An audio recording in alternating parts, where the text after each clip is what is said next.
اوس خواست کوم محترم پروفیسر ډاکټر منظور مستر اپریدي صاحب ته. مننه سردار صاحب. بسم الله الرحمن الرحیم. ټولو مشرانو ته ټولو ملګرو ته سلامونه او سره نیکو هیلو. میمر شفق صاحب په ماشاءالله ښې اوږدې ښې زبردستې خبرې وکړلې په فیض ګدون صاحب باندې. نو ما په خیال چې دې نه پس خو د خبرو هغه جرأت زه ونه کړی شم. شفق صاحب دوی د ډېر وخت نه د شروع نه پیژني، خپله تجربات مشاهدات یې موږ سره شریک کړل. خو څومره وخت نه چې زه فیض ګدون صاحب پیژنم نو ګدون صاحب یو نرم مزاج شخصیت چې دی هغه لري. ګدون صاحب بیا څومره ما د هغې متعلق سټډي کړې ده، مطالعه کړې ده چې د پښتو ادبي سوسایټۍ اسلام آباد په بنیادګرو کې شامل دی.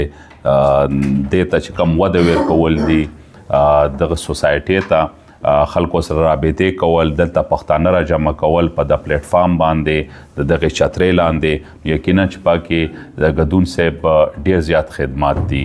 نو دغه سلسله چې کومه پښتو ادبي سوسایټۍ له طرفه شروع شوې ده چې هغه وخت په وخت باندې پکې داسې ښاغلي لمانځلی شي، د هغو خدمات چې دي موږ ټولو ته ټول پښتون قام ته مخې ته کېښودی شي. نو دغه لړۍ کې نن د فیض ګدون صاحب په باره کې دغه غونډه چې ده تابع شوې ده او زه مبارکي هم ورکوم پښتو ادبي سوسایټۍ ته چې دغه لړۍ شروع کړې ده او الله دې وکړي چې دغه دوامداره وي، مخ په وړاندې لاړ شي او داسې ښاغلي داسې منورین لکه فیض ګدون صاحب دی چې هغه نور زیات ونازولی شي. یو وخت و چې مخکې به په اکثر موقعو باندې کم د دنیا نه تللي خلک بو د هغو په خدماتو باندې به رڼا اچولی شوه، د هغو ته به خراج تحسین پیش کولی شو. خو اوس ماشاءالله د یو ښه روایت جوړ شوی دی چې ژوندي خلک هغه نازولی شي او په کار هم دغه ده چې په ژوند باندې خلک ونازولی شي. هسې نه چې لږ هغه شعر مزداق چې مونږ قبر پرست کلي کې ژوند کوو او دلته چې څوک خاوري شي ښاغلي شي، نو داسې نه بلکې ژوندي ټیک شوه چې هغه خپل هم میني او هغو ته نور هم حوصله میلاویږي، نور هم ورته جذبه میلاویږي او د قام په خدمت کې، د ژبې په خدمت کې، د کلتور په خدمت کې مخ په وړاندې ځي او خپل لیک په ذریعه که هغه نظم دی، که هغه نثر دی، که هغه څېړنه ده چې څه هم وي د هغې په ذریعه باندې خپل فکر چې دی هغه قام ته وړاندې کوي او چې قام کمې ستونزې دي هغه خپل لیک په ذریعه باندې هوارولو کوشش کوي.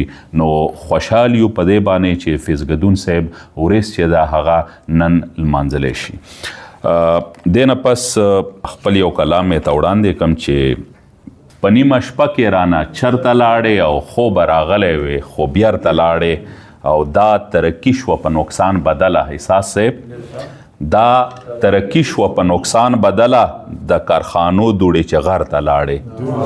مننه. څه په تیزې د کرونا غیزې، څه په تیزې د کرونا غیزې د دنیا یو سر نه بل سر ته لاړې. مننه.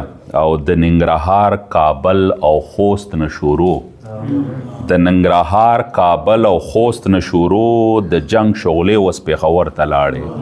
مننه. او روغې روانې دغه چا کړې نظر، روغې روانې دغه چا کړې نظر ټولې خبرې زموږ شر ته لاړې. او زما د زړه نه اسویلیه لاړ شه، زما د زړه نه اسویلیه لاړ شه او بیا دې منمه که دلبر ته لاړې.